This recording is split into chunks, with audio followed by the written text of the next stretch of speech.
Ladies and gentlemen, it's been a while. My absence could be explained by sickness, illness, but also my trip to Italy, where some people have seen me go to. What I wanted to discuss today was a tournament that I played in. It was a five, I think it was 5+3. Oh no, it was 5+0, the tournament. It's a blitz tournament, and it was in Italy the day I went there. I immediately played, which was Wednesday, 13 December, which has been a while, 2 weeks actually. And I never really played since then. So I'm a bit sloppy probably with chessing. I ended up seventh in the tournament. Well, or shared fifths, depends how you look at it.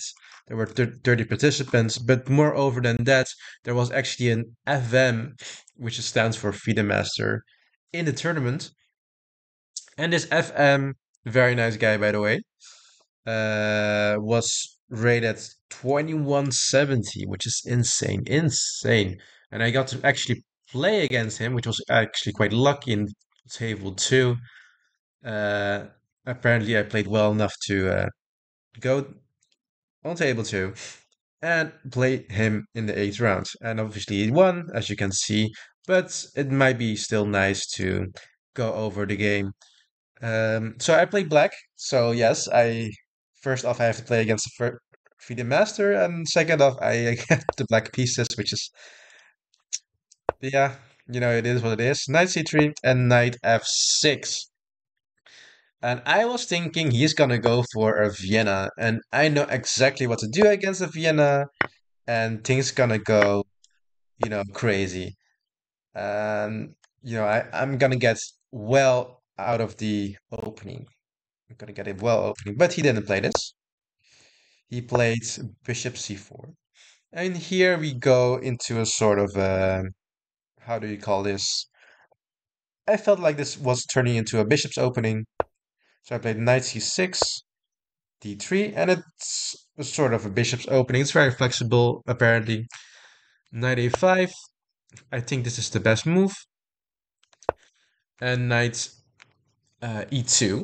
Usually, what I know is that they usually bring the bishop back. So if I capture, they open up the rook. And I know then that I have to play this. And after 92, I have a very decent position. But after the fact, uh, he did not play b3. And I still play this. And this was actually not so good. The engine says, but still playable. Apparently, just fixes all the engine's problems. Fixes all problems for white. You still have an amazing position. The bishop's still here. And anytime you do, well, you could take, but then the strong over d5 is just so big. It's not really something you could. Well, it has a solid position. Let's just call it that. The strong over d5 is just very big. If this were to be a Sicilian, we would be losing. Um, so yeah, it was a slight accuracy that I made, but my opponent wasn't aware of this and played bishop g5, which is nice to see that even FIDE masters don't know every single theory line. I wonder if everyone saw the whole thing now that but now everyone should see, right? Now everyone should see. After bishop g5, h6, bishop h4, keeping the pin alive. And I hear a take, and a6. After castles, bishop e6. So after knights, here, attacking this twice, uh, I would be able to take. Much better though was here, and after the bishop goes back to play this position, there is an interesting line here where because my bishop is hanging, I take here, and it would be an interesting game. But I thought it was just simple. to just take here with the e-pawn, which I found quite odd. And now after castles, g5 is a very solid move. But if you castle, you place f5, even. And here I go kind of in the wrong direction. I play which one overextends this, and two doesn't solve this problem this um, of the fact that I cannot play g5. This take here, and which would whatever piece he take, I have g5. Okay, here it's a different story. Play g5, but then he has knight e3. Sorry, knight e3, and then he counterattacks. But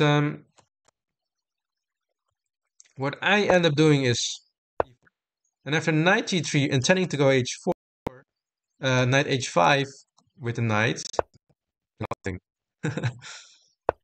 Because I know about it. I give a check, keep pushing the pawn. He does get kind of scared, or, you know, and he stops the pawn after takes. He gets a check, and, and now he takes the pawn. Here, intending to go here, he makes a very nice move. Queen f4, stopping me from feeling comfortable with my king. King here, I go there. Takes, where he kind of sacked the exchange. Here, he took queen h4, goes here, knight g6. Sorry, after knight f6, go g6, still the best move. And after knight e7, I should have gone g7, which I did. Now g3. And here I really should have gone queen g4, trying to exchange queens. Literally no other option for me to do otherwise. I went back, and here I've lost it, takes. And here again, I should try to exchange queens. Instead, I play a tricky move, hoping he would capture, so I could maybe get some going here with rook d8. And if he isn't careful, mating pattern going on here. This obviously didn't happen. After he gives the check here, f5, and here tricky rook g5.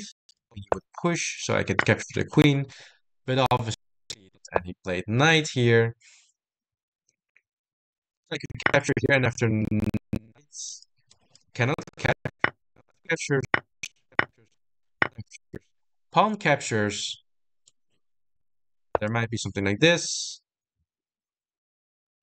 where I would push, and after this, rook c, you would maybe get an equal position. FM could get, a bit sloppy in game, but probably less sloppy than I am. But instead, I went for the rook, and here I simply resigned. I resigned because I was already out of time to play, but I also resigned because, I thought this was just hopeless. After I go anywhere, he would just simply take, but he could also play it positionally. Yeah, it was hopeless. So that was the game. Thank you guys for watching. I hope the video wasn't too laggy, which seems to be the problem. See you guys in the next video. Bye bye.